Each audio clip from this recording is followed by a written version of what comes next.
c'est tout le monde, j'espère que vous allez bien. Aujourd'hui je vous retrouve pour parler fond de teint. Alors je parle pas très fort parce qu'en fait j'ai déménagé, d'ailleurs le nouveau décor voilà.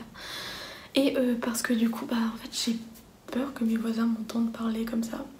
Ah oui, et juste désolée si j'ai des marques là sur le nez, c'est parce que j'ai mis mes lunettes toute la journée. Là il est 18h, quelque chose comme ça.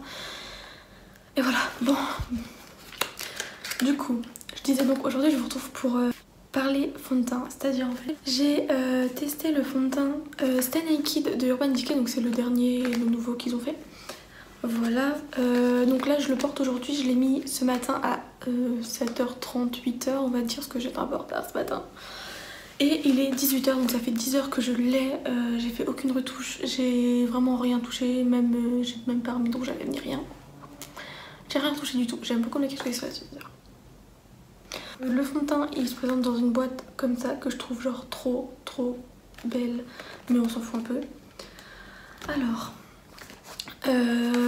pour ce qui est des teintes, ce que je trouve vraiment génial, c'est qu'il y a beaucoup de teintes. Alors, j'ai tout noté sur un petit papier, permettez. Donc, il y a 50 nuances avec 9 intensités différentes. Donc, 3 tonalités principales et 7 sous-tonalités. Donc moi j'ai le fond de teint, moi la teinte que j'ai c'est la 20NN, donc c'est neutre en fait, en gros c'est des neutral undertone, donc c'est les tonalités neutres et le sous-ton c'est neutre aussi en fait, j'ai que du neutre et c'est très clair. Là il est un peu plus foncé parce que j'ai mis tout ce qui est poudre, tout ce qui est bronzer etc, parce qu'il est un tout petit peu trop clair pour ma carnation actuellement, mais en hiver il sera nickel je pense. Alors le packaging, je trouve que le packaging est vraiment beau, en tout cas moi j'aime bien, il est pratique, il est pas trop épais, moi j'aime bien, ça me dérange pas. Pour ce qui est de la contenance, il y a 30 ml, donc c'est ce que la quasi-totalité des fonds de teint ont, donc oui c'est bien. Et ce fond de teint est à 39 €, donc moi je trouve ça un peu cher pour un fond de teint. Après pour les bons fonds de teint, bah oui, il faut mettre le prix, etc. Je dirais que j'ai pas trop eu l'habitude encore de mettre beaucoup de cher dans un fond de teint, parce qu'avant je mettais pas du tout de fond de teint, donc voilà. Mais sinon je pense que ça reste dans les prix normaux. En tout cas Urban Decay, oui ça reste dans les prix normaux, c'est sûr. Voilà pour ça. Ensuite j'ai juste oublié un truc, c'est que je vous ai pas filmé mon application ce matin. Mais en gros là vous voyez que il est encore très bien, moi je l'ai regardé tout à l'heure un peu de plus près. Et j'ai pas de soucis particuliers, je ne voyais pas trop, tant mieux. Mais je brille juste un peu, pourtant il est infini mat. Il sèche mat et j'aime beaucoup ça d'ailleurs. Mais j'ai la peau grasse et du coup forcément j'ai quelques brillances en fin de journée etc. Surtout que j'ai fait zéro retouche. Mais après j'ai mis tout comme d'habitude, donc ça aide aussi un peu je pense. Enfin pas pour briller mais pour tenir un peu mat, bref. J'avais un peu organisé mon truc mais là je vous avoue que je pars dans tous les sens, je commence déjà. Donc ensuite, pour ce qui est de la couvrance, là vous le voyez pas trop non plus, c'est les avantages de la caméra en fait. On voit pas trop les défauts, on voit... On entend les gens dans la rue, c'est génial. On voit en fait que j'ai... On voit encore un peu mes rougeurs sur les joues au niveau du menton. Après le nez ça va. Et aussi au niveau du front. Mais sinon ça va. Après on voit encore mes imperfections que vous ne voyez quasiment pas d'ailleurs. Donc c'est vachement bien. On la voit très bien là sous mon... J'en ai une là, une grosse. Et puis là voilà, là on voit pas mal tous mes boutons.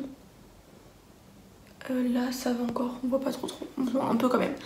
Voilà, du coup pour ce qui est de la couvrance, c'est une couvrance qui pour moi est légère. Après moi je sais que c'est ce que je recherche dans un fond de teint. Enfin, en même temps le nom Stay Naked il promet pas d'être hyper couvrant. Ce fond de teint promet, d'ailleurs je ne vous l'ai même pas dit. Alors, texture souple et respirante, fini mat effet peau nue, ça je suis totalement d'accord. Couvrance moyenne modulable, alors par contre là je ne suis pas du tout d'accord, je pense que là on peut avoir une couvrance moyenne, mais je pense pas qu'on peut avoir une couvrance forte avec ce fond de teint là. Ouais, moi je pense pas. Sans transfert, réduit l'apparence des pores Ouais, franchement j'ai pas vu de différence non plus, mais bon. Teinte haute fidélité, la teinte par contre est très très bien. Waterproof, j'ai pas testé. Et formule vegan, ce qui est très très bien, il est vegan du coup. Voilà, si vous le savez pas maintenant vous le savez. Voilà, j'ai ça. J'avais quoi d'autre à vous dire? Ce matin du coup quand je l'utilisais pour mettre pour l'application au visage, j'utilisais une éponge. Moi, ce que je trouve l'application la meilleure pour ce fond de teint. J'ai essayé au pinceau, je n'ai pas du tout aimé, j'avais plein de traces etc. Pourtant d'habitude je mets du fond de teint au pinceau, mais là j'ai pas du tout apprécié, vraiment pas du tout. Pour la quantité que j'utilise 2 pompes et ça me permet de faire quelques retouches aussi sur mes joues, notamment là où j'ai des rougeurs en fait, pour essayer de camoufler un petit peu plus. Voilà. Sinon pour ce qui est de la tenue, comme vous pouvez le voir, là ça fait 10 heures que je l'ai. Il a pas spécialement bougé. Je me vois dans le retour donc je regarde. Je fais que ça, regarder le retour à chaque fois. Bref, il a pas spécialement bougé donc moi ça me va très très bien. Voilà.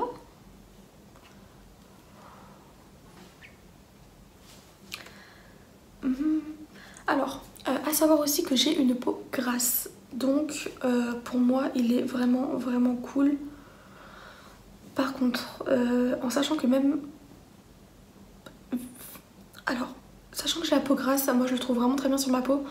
Par contre je pense que pour les peaux sèches, il ne sera pas super parce qu'il a un effet mat. Mais je pense qu'il peut être assez desséchant. C'est-à-dire que même avec une peau grasse, ça fait une semaine en fait que je teste le fond de teint. Même avec une peau grasse, j'ai l'impression que ça me sèche un peu légèrement, surtout au niveau du contour, enfin du nez ici. Et de mon menton. Le menton c'est là où j'ai tout le temps des zones de sécheresse en fait. Et là ça me les marque un petit peu. Enfin, ça me les sèche mais ça me les marque pas plus que ça non plus. Enfin j'ai une peau quand même grasse. Hein. Voilà. Mais ça m'arrête d'avoir des zones de sécheresse. Et j'ai l'impression que ça me... Voilà quoi. Pour les peaux sèches je vous le conseille pas du tout. À part ça, je trouve franchement qu'il est pas mal.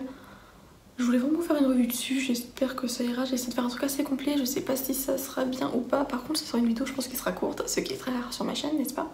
Je pense que je vous ai tout dit en fait, je ne sais pas quoi vous dire de plus. Du coup, on se retrouve la semaine prochaine.